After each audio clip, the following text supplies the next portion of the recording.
आज की इस वीडियो में बात करने वाले हैं ईवीएस के बारे में, जो कि एससीईआरटी और एनसीईआरटी पर आधारित है। यानी एससीईआरटी और एनसीईआरटी के बारे में ही आज के क्लास में हम चर्चा करने वाले हैं। यहाँ पर देख लीजिए, एससीईआरटी के कक्षा 3, 4 एवं 5 यानी पर्यावरण ईवीएस के चैप्टर वाइज एमसीक्यूज के बारे में हम बात करने वाले हैं। लेकिन आज का जो प्रॉपर क्लास चलेगा वो कक्षा 3 का जो ईवीएस है, जो एनसीईआरटी, एनसीईआरटी और एससीईआरटी जो भी आपका बुक है, बस उसी बुक का है ये एनसीईआरटी और एससीईआरटी का क्वेश्चंस है। ठीक, तो चलिए हम अध्याय 1 की बात करते हैं और पहला क्वेश्चन की बात करते हैं। ओके, तो सबसे पहले यहाँ पर पहला क्वेश्चन आपके सामने है। आपके सामने पहला क्वेश्चन है और पहला चैप्टर का नाम भी यहाँ पर है कि डाल डाल पर ताल ताल पर, ये चैप्टर का नाम है। और पहला क्वेश्चन कि निम्नलिखित कथनों पर विचार कीजिए। निम्नलिखित कथनों पर विचार कीजिए। पहला इसमें ऑप्शन दिया है, गौर से देख लीजिए। पहला में कि उच्च अक्षांशों की तुलना में निम्न अक्षांशों में जैव विविधता सामान्यतः अधिक होती है। यहाँ पर अक्षांश की बात हो रहा है। दूसरा यहाँ पर ऑप्शन है कि पर्वतीय ढालों के साथ जैव विविधता सामान्य रूप से उच्च ऊंचाई की तुलना में कम ऊंचाई वाली क्षेत्रों में अधिक होती है। यानी जो पर्वतीय ढालों होता है, पर्वतीय जो ढाल होता है उसके साथ यानी जैव विविधता सामान्य रूप से उच्च ऊंचाई, देख रहे हैं ना, हाईएस्ट ऊंचाई की तुलना में कम ऊंचाई वाले क्षेत्र में अधिक होता है। कौन सी? जैव विविधता पर्वतीय ढालों में। अगला देख लीजिए, अगला ऑप्शन है, तीसरा ऑप्शन है, दो ही ऑप्शन है। अब आपको बताना है कि इसमें से कौन सा आंसर होगा। तो पहला इसमें दिया है, पहला इसमें आंसर दिया है ऑप्शन में कि केवल एक, केवल दो। तीसरा में दिया है न तो एक और न ही दो, और उपयुक्त में से एक से अधिक। फटाफट इसका आप आंसर कीजिए। तो इसमें जो है सो आपको सब का सब सही है। इसमें सब का सब सही है, यानी पहला वाला भी सही है और दूसरा वाला भी सही है। पहला भी सही है, दूसरा भी सही है। तो इस तरह से इसका आंसर हो जाएगा उपयुक्त में से एक से अधिक, उपयुक्त में से एक से अधिक। चलिए नेक्स्ट क्वेश्चन की ओर चलते हैं। दूसरा क्वेश्चन है, यहाँ पर गौर से देखिए। दूसरा क्वेश्चन है कि जानवरों और पौधों की प्रजातियों में सबसे अधिक विविधता होती है। जानवर और पौधा का जो भी प्रजाति होता है, सबसे अधिक विविधता क्या किस में होती है? सबसे पहला ऑप्शन दिया हुआ है कि समशीतोष्ण पर्वपाती वन में। दूसरा है उष्णकटिबंधीय, दूसरा है उष्णकटिबंधीय वर्षा वन में, प्रदूषित नदियों में और रेगिस्तान सवाना में। जल्दी फटाफट इसका आंसर दीजिए।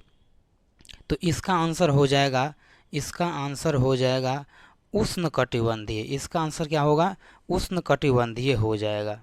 ओके, जो जानवर और पौधा का जो प्रजाति होता है वो उष्णकटिबंधीय वर्षा वन में जैव विविधता देखने को मिलते हैं। ओके, अगला देख लीजिए।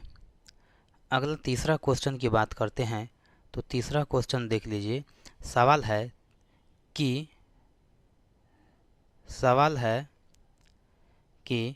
भारत में पहला समुद्री अभयारण्य, इसकी सीमा के भीतर परवाल, भेतियों, मोलस्का, डॉल्फिन, कछुआ और विभिन्न प्रकार के समुद्री पक्षियों की स्थापना की गई है।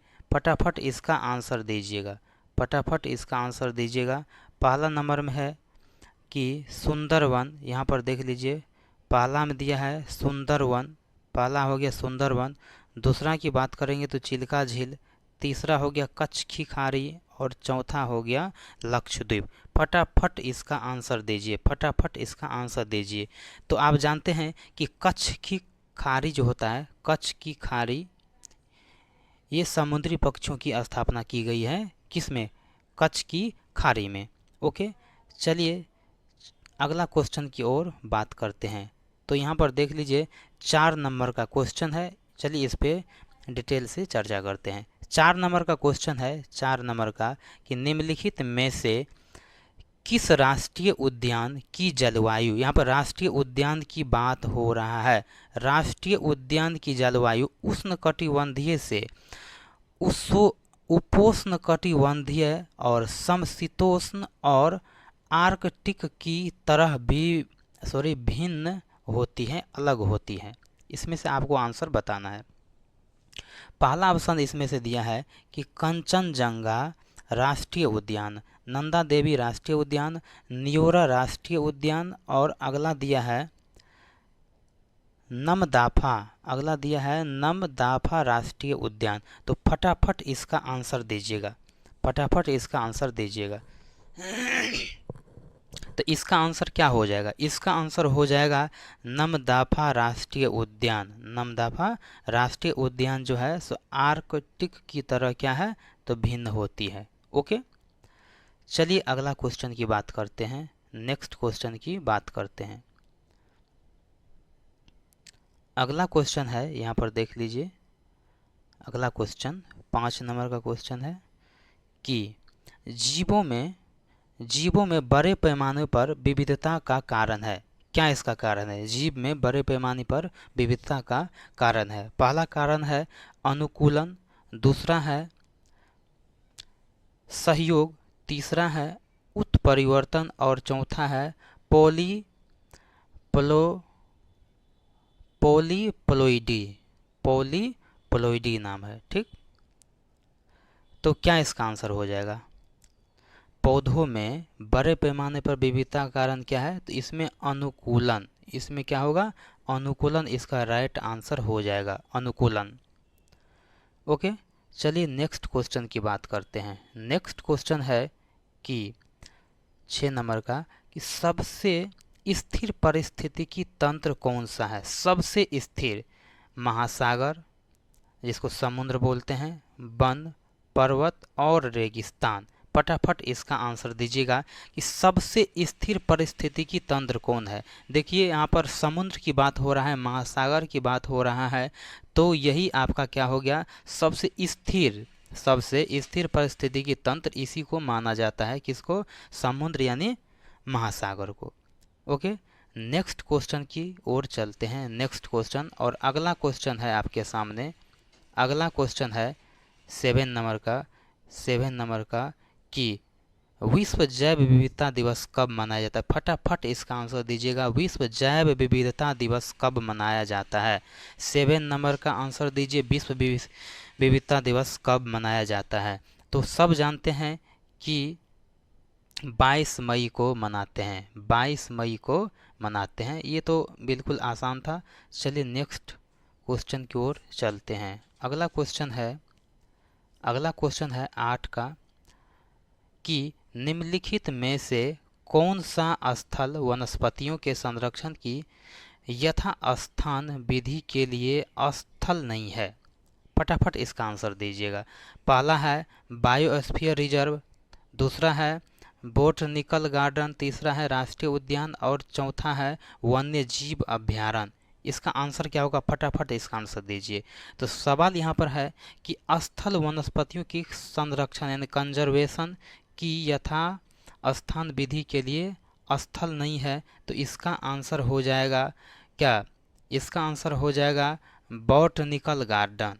ये इसका आंसर हो जाएगा, 2 हो जाएगा, इसका सेकंड नंबर का आंसर हो जाएगा। नेक्स्ट सवाल की ओर चलते हैं, 9 नंबर का, इसका आंसर आप फटाफट दीजिए। सवाल है कि भारत के निम्नलिखित क्षेत्रों में से कौन सा अब एक पारिस्थितिकी हॉट स्पॉट, यहाँ पर देख लीजिए हॉट स्पॉट की बात कर रहा है, हॉट स्पॉट के रूप में माना जाता है? किसको हॉट स्पॉट के रूप में माना जाता है? फटाफट इसको आंसर दीजिएगा। पहला है कि पश्चिमी हिमाचल, दूसरा दक्कन का पठार, पश्चिमी घाट और पूर्वी घाट। ये तो बिल्कुल इजी क्वेश्चन है। इसका आंसर हो जाएगा क्या? पश्चिमी घाट को पारिस्थितिकी हॉट स्पॉट के नाम से जानते हैं। पारिस्थितिकी हॉट स्पॉट के नाम से जानते किसको? तो पश्चिमी घाट को, पश्चिमी घाट को हॉट स्पॉट के नाम से जानते हैं। चलिए नेक्स्ट क्वेश्चन की ओर चलते हैं, और आज के क्लास का ये अंतिम क्वेश्चन है।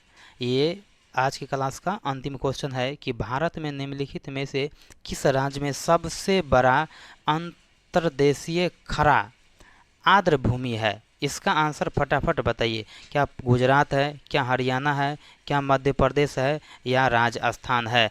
तो ये इसका आंसर हो जाएगा राजस्थान। राजस्थान जो है तो क्या है, राजस्थान में सबसे बड़ा क्या है? तो अंतर्देशीय खरा आर्द्र भूमि है। जब भी आर्द्र भूमि की बात होगा तो सीधा आप राजस्थान की ओर टिक लगा सकते हैं। ये रामबान इसका आंसर होता है। तो उम्मीद करते हैं कि आज का क्लास आपको अच्छा लगा होगा, क्योंकि ये एनसीईआरटी का सीरीज हम चला रहे हैं। एनसीईआरटी का सीरीज है और ये ईवीएस में बहुत ही महत्वपूर्ण क्वेश्चन है। तो चलिए इस वीडियो को देखने के लिए बहुत बहुत धन्यवाद।